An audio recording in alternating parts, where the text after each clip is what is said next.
we are taking a trip to Soldier Field for Week 1, Chicago Bears versus the Niners. And I think I could speak for everybody when I say that the Bears are kind of a dumpster fire. They will probably get last in the division this year.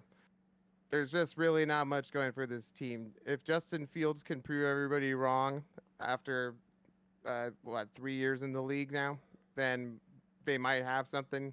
Because I actually do like Darnell Mooney and Byron Pringle and Equanimous St. Brown. I'm still a David Montgomery truther. That guy can really run the ball if he stays healthy. And there's some pieces in the defense too. There's Robert Quinn, there's Roquan Smith, there's Jalen Johnson. If those guys can still be good or maybe bring up the people around them, then they could really cause the Niners some trouble, especially when we have no idea about Trey Lance. He didn't really look very good in the preseason. He hasn't really looked good in the games that he's played last year. And really, I don't see all of the hype around this kid. Maybe he could make that next year leap and drive this team home because he definitely has the talent around him. Although he will probably not be getting George Kittle this week, which is a big blow to that team. But as long as Debo Samuel can literally do it all for them, then I don't see much of a problem here that they're going to have against the Bears. I think the Bears will keep it close.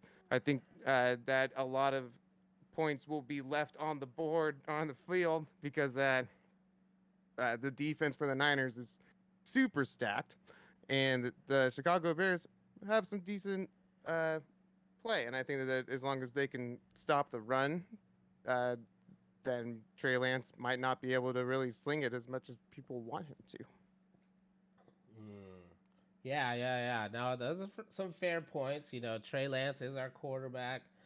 He's not very experienced. I'll give you that.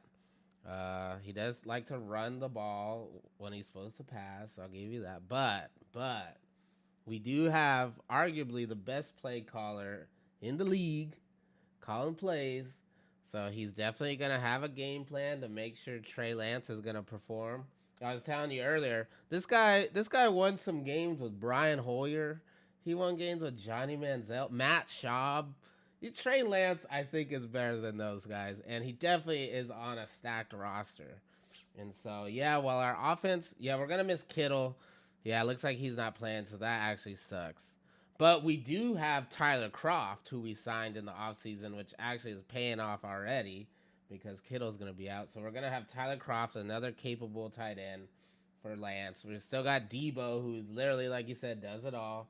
Brandon Ayuk he was supposed to have the breakout year last year. He's going to have the breakout year this year. Him and Nick Bosa were the stars of training camp. And don't even get me started on Nick Bosa. He's aiming for the all time sack season record. So I think he's really gonna be trying hard to get that. He's squatting the most he's ever squatted. He's the fastest he's ever fasted. Oh wait, he's the fastest he ever ran. So and everyone else on the defense, Fred Warner, and some people to look out for in the season, and particularly in this game because I could see Fields throwing some interceptions. The second year free safety Hafunga, I can't remember his first name, but Hafunga, and then we drafted a rookie in the back or in the uh, cornerbacks, Samuel Womack. That's another name to look out for. So I am feeling good about the Niners this week. All right, it was Talanoa Hafunga. That's right. Hafu, Talanoa Hafanga. Hafunga. He's got Palomalu hair. That's how you know him, and he kind of plays like him too. He'll be really exciting to watch. So the line is Niners -7. Give us your over under and the final score. Okay, so well, I think in terms of the spread, I'm taking the Niners minus 7. I think we're gonna just have a lot of boomer bust plays, and a lot of boom is gonna be happening. I'm gonna say the score is going to be 30-17.